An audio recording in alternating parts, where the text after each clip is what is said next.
So 13 weeks of training comes to a close, and today I want to share with you guys 7 of my favourite workouts from this training block and show you how to adapt them into your training. So I've had my fair share of weekday workouts, midweek long runs and marathon specific long runs sprinkled in there alongside some easy and moderate running. So to choose just 7 has been really tough, but I'm excited to dive in and share with you why these have been my favourite. So if you're excited for today guys, make sure you give it a like, share it with your friends, subscribe to the channel for weekly running content, and let's dive in to number 1. So let's kickstart this with the midweek long run. Now the next 6 are going to be 3 from my midweek workouts and 3 from my long runs, but I have to say the midweek long needs a place in this video. It's been a breath of fresh air. Historically, I've only ever trained by doing 2 workouts in a week and then a workout on a long run on a weekend, or I've just done 1 workout in a week and then a long run on the weekend. I've never really done 1 workout and then 1 midweek long. It's kind of that halfway house between 2 workouts in midweek and 1, and I have loved it. It's suited me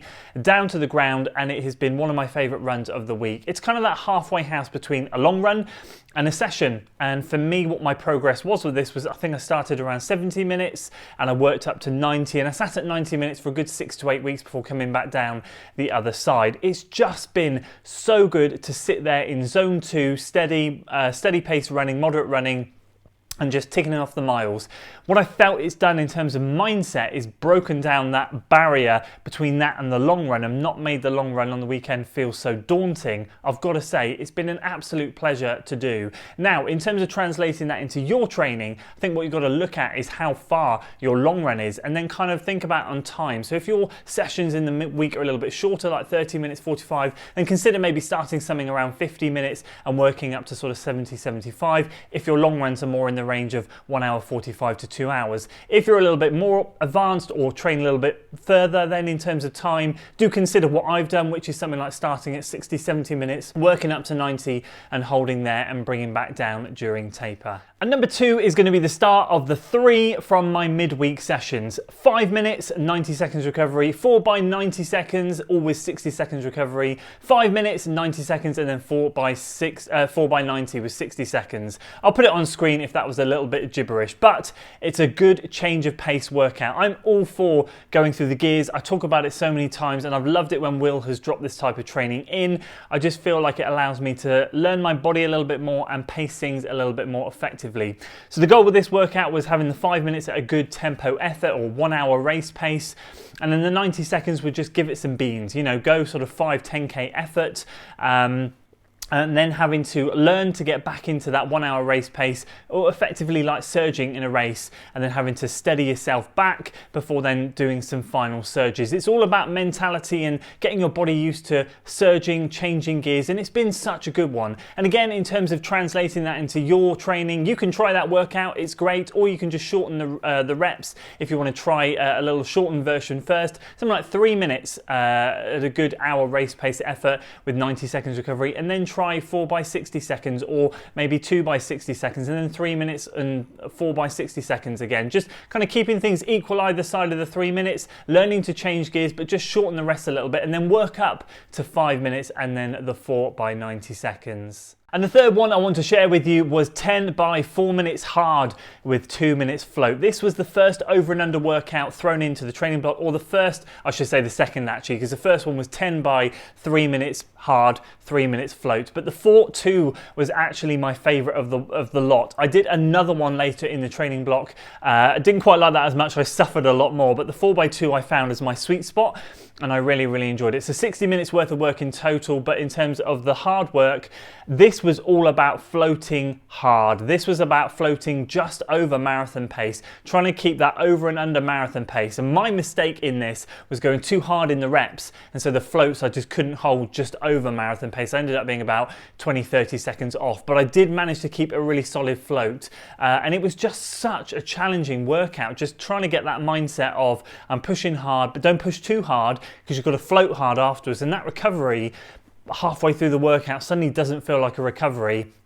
And that whole changing gears thing of going hard and then moderate and hard and moderate just kind of disappeared halfway, and it all started to feel really, really hard. But it was great discipline that was required with these, and I loved it. And again, in terms of how you can translate that, I started with 10 by 3 minutes, 3 minutes. You can reduce the reps, so start at 5 and have 30 minutes worth of work. And you can do the same duration as myself, like 3 minutes and 3 minutes, 4 minutes and 2 minutes as you progress through the block, but maybe start with just 5 or 6 reps and work the reps up. It's just a great one for discipline and again changing gears. And the final one I want to share, I really love this one. This was a real highlight of my training block. 6 minutes hard, this is all with 90 seconds recovery. 6 minutes with 90 seconds recovery, 4 minutes with 90 seconds, back to 6 minutes with 90 seconds, 2 by 2 minutes with 90 seconds in between each of those, back to 6 minutes, and then 4 by 1 minute, all with 90 seconds. So everything has 90 seconds rest between them. There's no rest between sets. You're just going from one to the next.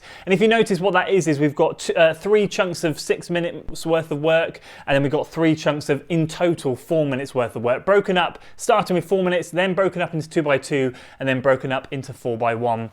And again, what you're looking for is those 6 minutes at our race pace, so a good hard tempo effort. And then the 4 minutes, you're looking at 10k effort. The 2 by 2, you're trying to get down to 5k. And then the ones, you're just going really 3k, or as hard as you can go, really. And that's what I was trying to do. And that was a really satisfying workout. I remember having a really good day when that one came around, and it just felt so good, because that was later in the plan when I'd done a few of these changing gear type of workouts, and my body was starting to adapt, and I was starting to understand my paces, where I should be for these reps, and it was such a good one. In terms of translating that to you, what you can think about doing potentially is starting off with like 4 minutes for where I've got the 6 minutes, and then 2 minutes worth of work for the smaller bits. So you can do sort of like 4 minutes, 2 minutes, 4 minutes, 2 by 1 minute, 4 minutes, 4 by 30 seconds. That's a good way to start, and again then building things up. Or you can just take the 1 minute off the end and do 6, 4, 6, 2 by 2, and just leave it at that, and just either take reps off the end or reduce the duration of the intervals. Let's move into my 3 favorite long run workouts. This was week 2 when this one happened. 2 hours steady, 30 minutes at marathon pace. So I knew that during this training block I wanted to get a lot of stuff done on the trails, but I also knew that as soon as the marathon pace work had to come around, I had to get specific. So I was very lucky to have Matt with me on that day, and what we decided to do was do 2 loops of the cycle track that we have here, which is around about 9 miles-ish, or just shy of, for the loop itself, which would have worked out perfectly, because at the base of the loop there's a good concrete stretch that you can run for sort of 3-4 minutes. So we just ended up going back and forth on during that final 30 minutes. So we made sure that what happened is we got the 2 loops done and the 2 hours was up, and we hit the concrete and we got that final 30 minutes. I remember feeling so good in that first 10 minutes and 15 minutes worth of marathon pace work at the end, thinking this is easy, I've got this in the bag, and then the life drained out of me, and that last 10 minutes was really hard. Again, a good way to translate this to your training if you want to reduce the volume, rather than it being 2.5 hours worth of work. If you're more of a beginner and you're looking around the hour to hour and a half, well, let's say hour and a half, you can do something like 60 or 70 minutes steady, which is what we did, and then just a final 20 minutes worth of marathon pace injected in at the end. I think, to be honest with you, I wouldn't say there's too much more of an advanced one, because I think you're getting into the territory of running closer to 3 hours, and kind of 3 hours is that golden rule. You don't want to go over too much, but this is just such a good one to do. And then the 6th one I want to throw out there, this is again an over and under style workout that was thrown in. We did 3 variations of these, and again I've picked the middle one to share because I really love this one. This is the last one I did on the trails, because the final one I took to the roads. 75 minutes steady, 6 by 3 minutes on, 3 minutes off, 34 minutes steady, totaling 2 hours 25 minutes. What a workout that was. I remember it being so good. We took to the undulating trails. We did 75 minutes out, or it was about 65 minutes out, turns 10 minutes back, and then hit those reps hard. And again, with the over and unders, you're just looking to go over and under marathon pace, and it's exactly what we did. We were running maybe a little bit hard, but it was one of those days when I was just feeling so good, and it just sticks in the memory, that run, to being such a good one. Again, had the pleasure of Matt with me, so really grateful to have him there pushing me. And that kind of thing, again, it drains the tank so that final 34 minutes steady, although on paper doesn't look too bad, realistically it's a tough one. I've talked about this type of workout before and reducing this to practice. You can start off again with sort of like 90 minutes, that's a good one. And then you can do something like 45 minutes nice and steady, and then you could maybe just do sort of 3 minutes, 3 by 3 minutes hard, 3 minutes recovery, and then finish the hour and a half off with the back to steady running again. Starting off with that hour and a half is probably a good one, and then progressing up to that sort of 2 hour 25, 2 hour 30 mark where we got to. And finally, the last one I'll leave you on is going to be 16 miles at marathon pace. That was a dedicated workout that we did on a down week, or I did, I should say. I, again, thankfully had Matt with me on this one, but Matt had already done 8 miles before he got to me. So that day for Matt ended up being nearly 25 miles. There's a 40k run for him. It was insane.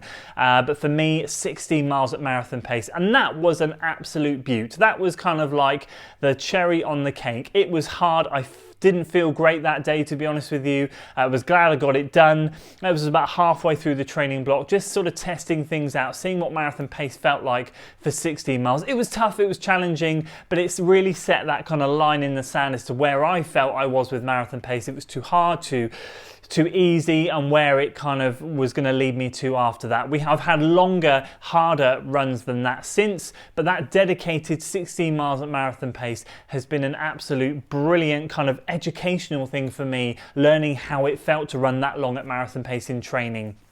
For you guys, again, translating that, for me, I don't know if Will would ever plan to take me further than 60 miles. I have seen people do 18 and 20. Whether he'll take me to that point in future blocks, I don't know. But for starters, I think 8 to 10 miles at marathon pace is a real good chunk, moving up to 12, then to 14 and 16. And this is block after block progression. You don't want to do this in every single block. I only did one dedicated long run in this training block with that bigger chunk of marathon pace in it, and it was absolutely brilliant. So there we go. Those are my 7 favourite workouts in this marathon training block. Hopefully I translated those okay for you guys to use if you wanted to, and I'd love to hear your thoughts on those workouts. Have you tried any of them?